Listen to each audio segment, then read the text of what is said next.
Good morning, good afternoon, good evening from whichever part of the world you're from. This is Kavita Ramchan from Life Success Coaching, and today I want to talk to you about success again. Life is about being successful, and everybody wants success. I don't know anyone who I would ask, do you want to be successful in life? And they would say no. So we all want success, right?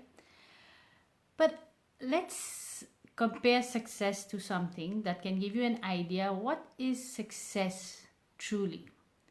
I like to compare it with an iceberg. That's the example that you will see a lot on social media or on the net, but it makes so much of sense. If you see an iceberg, the tip of the iceberg is just what you can see on the surface.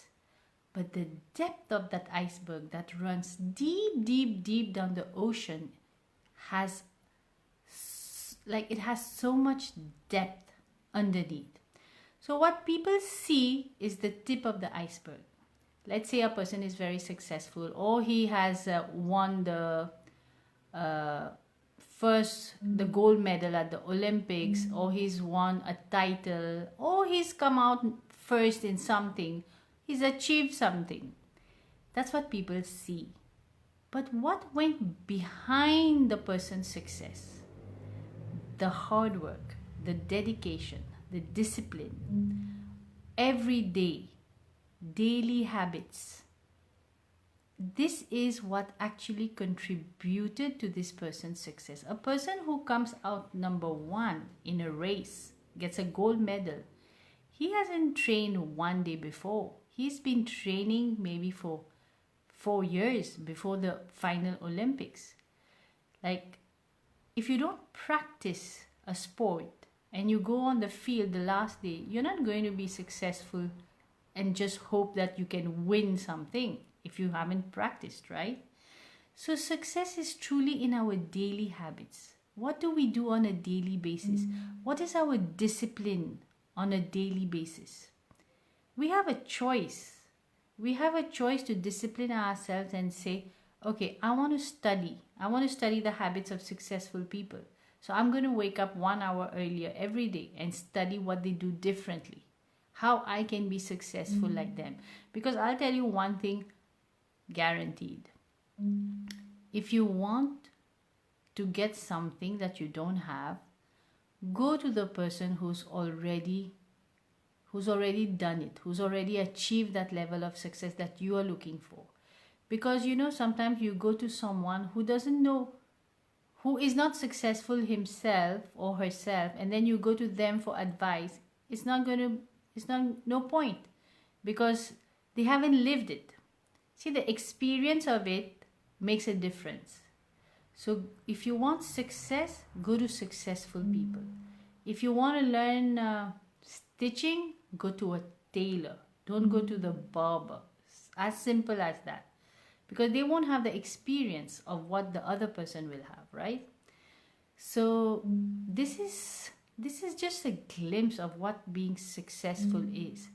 Now, a person who wants to be successful has to also be ready for not being successful at some points.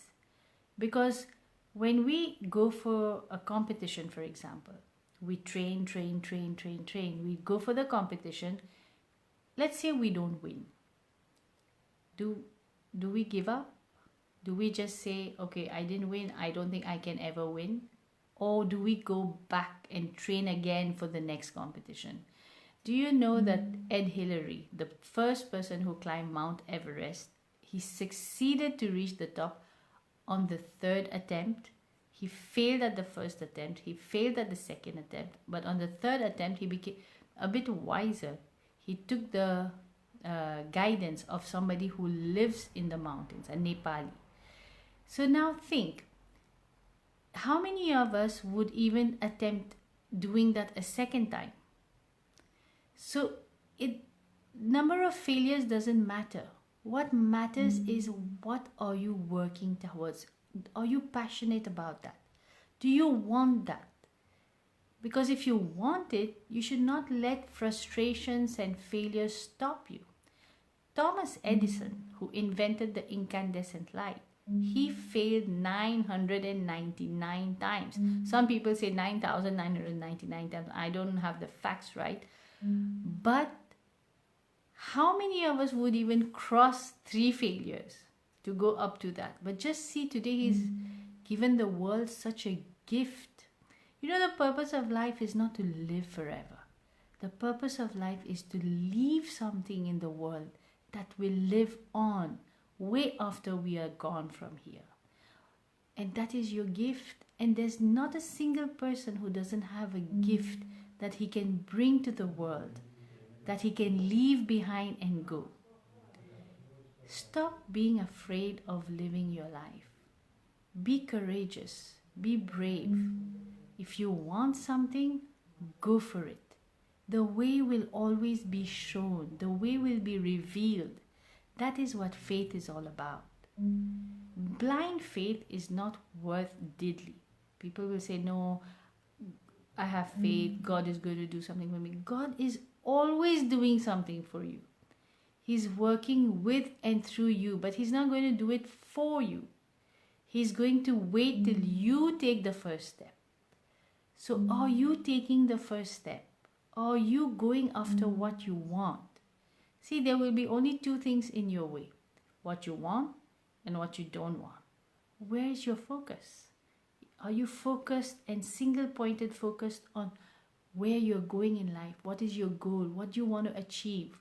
Or you're looking at all the obstacles in the way and telling yourself that you cannot have it. So life is also a choice, and we have the free will to choose whether we want to go towards our dreams or we want to let circumstances dictate to us that we cannot have our dreams. Because we can. We just have to endeavor to make that step towards it. You know, it's like a carpet. It just unfolds as you move along. So let me leave you with this today. I would leave you with a quote from Earl Nightingale, who describes his definition of success is also adopted by my mentor Bob Proctor, and I think it's the best definition of success, which is success is the progressive realization of a worthy ideal. Progressive means you are always working towards it. Realization, it's unfolding. A worthy ideal is worthy, something that's worthy of you, of your talent, your skills. An ideal is an idea that you're in love with. There is something that you are passionate about. Only you can do this the best. Nobody else can do it the way you would do that. What is it that you want? What is it that you love to do? Do it. Go towards it. So that's it. So I wish you a very successful evening. I wish you a very successful life. Good night and take care. Bye-bye.